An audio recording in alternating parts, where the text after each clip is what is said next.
Hi, this is Karen Fiorucci, the Conscious Intuitive. The untapped thinking feeling potential within all of us, Part 1. We all have this innate human potentiality that is available to all of us, and it is a pure product of our ability to think and discern.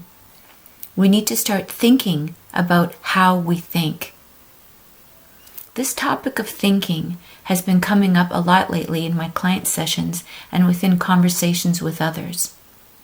Learning how to think in alignment with what we want and why. I consider this a superpower for sure, and it is a way of thinking that is what you would call emotionally intelligent. So many people are unaware that the way that they think may be undeveloped emotionally. Emotional intelligence is a very important quality to hold and to learn as a part of what makes us resilient. Emotions are not a fixed thing. They're very pliable. What we believe is a strong conviction that affects our emotional state. So let's face it, we are an emotional race, and it truly is a gift. So let's learn to use it wisely and to our advantage. We are affected by what we think and how other people treat us. It influences how we feel about ourselves. This can bring people to think that we have no control over how we feel. But that's not necessarily true. When we decide not to take charge of our emotions and responsibility for how we think, we can come into a complacency within ourselves and how others treat us and how we need to be treated. It is not up to anyone or anything outside of ourselves to change. We must be and create our own change. When we are upset, we create the upsetness by what we decide to think, say, and do. We all have the power within us. This superpower, to think differently, is innate. There are natural laws on this planet, and one of them is the law of insertion. We can choose to replace our thoughts and our words to bring about a new belief within ourselves. It's a matter of deciding how to think differently and to actually think about our thinking. Think about it for a minute. I speak often about the force of will within each of us. It is a driving force that can change up to any circumstance. To make and create change, the will within us stands up, and we can be the driving force and the catalyst to make a difference. We make our own feelings by the way we think and perceive. In my practice, I notice so clearly that people are not distressed by things. They are distressed by their own views and perception of things. This is where understanding emotional intelligence comes into play.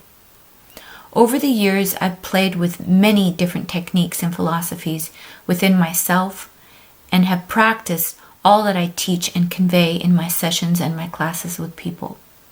I've learned so profoundly that language is so important for many reasons. Words, language, and feeling are all tied into each other. Words are keys to effectively communicate an important message and principles of emotional intelligence. Some may say this is a theory. I truly understand it and use it in all the ways of being that I am, and how I connect to people and how I connect to this universe. I have learned through the years that people interpret words and language so differently. You need an awareness of how others hear words, interpret, and understand language. Without this awareness, we do not have the complete ability to actually hear what others are saying and meaning. Listening and hearing are two different things. Hearing is also a feeling, an interpretation of the whole meaning within the word and the feelings behind them. The human brain is an incredible organ. It's capable of deciphering sensory information from just a thought or an impression that goes way beyond the 5 physical senses. This can enter into a whole other realm that we can operate in. When we recall a memory, it can bring up other sensory recalls and it can make you taste, it can make you smell and feel. This is within our gift of imagination. If you think about it, it can bring in a visceral response within the physical body. We can imagine tasting something. We can imagine feeling the emotions that it can bring, and it can bring us right to the present moment.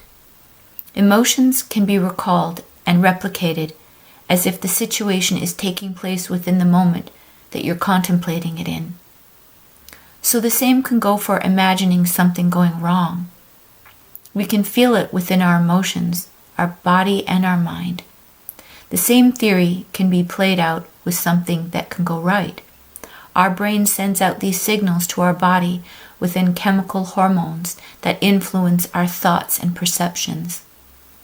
Our body, our mind, and energy field all work together to stimulate whether it's real or imagined. Just think about that for a moment. It is like imagining eating something sour. Our salivatory glands kick in, and when we imagine kissing somebody that we're attracted to, we can feel the butterflies in our solar plexus. The same goes to thinking something upsetting or awful. It can happen to us. We kick into a hyper-anxious state, and our body starts to prepare us to push back.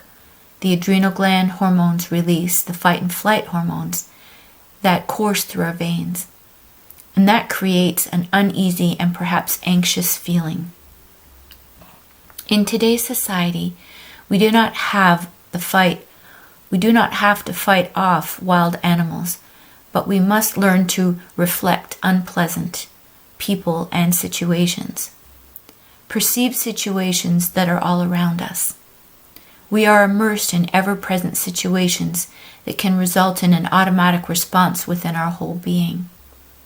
This is where we must learn to take a few seconds and check in with our thoughts and our thinking.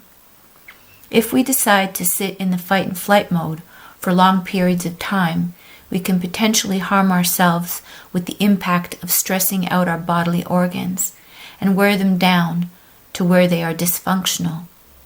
This, along with a pattern of thinking that causes an immediate anxious feeling, hence the pandemic of anxiety across the globe. We have emotions, and to me, that is what makes the whole world go around. When we are in alignment with good thinking, we can avoid so much pain. Our brain facilitates emotions through perceptions. Our body responds and releases hormones from the endocrine system. This helps us to regulate the neurochemicals, our body temperature, our digestion, our heartbeat, and many other vital activities to accommodate precise and faulty perceptions. As a society, we may not have all been exposed to the same learning situations and therefore have not developed a strong pathway in our brain that allows for rational thought to perceive rightly or wrongly. We may interpret incorrectly someone's words, actions, or behaviors, which may lead to feeling an uncertain way, perhaps threatening, which gets us upset, angry, or sad.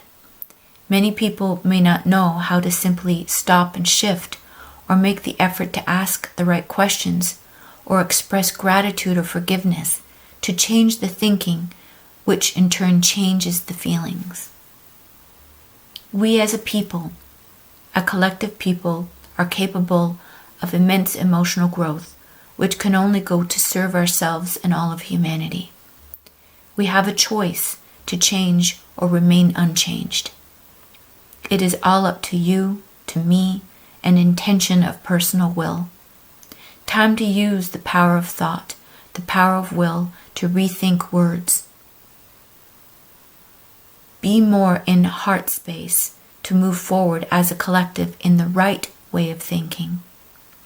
This is personal empowerment and the spirit of divine. We can all improve our emotional intelligence, and it takes the force of will to make it happen. Are you ready to make a difference?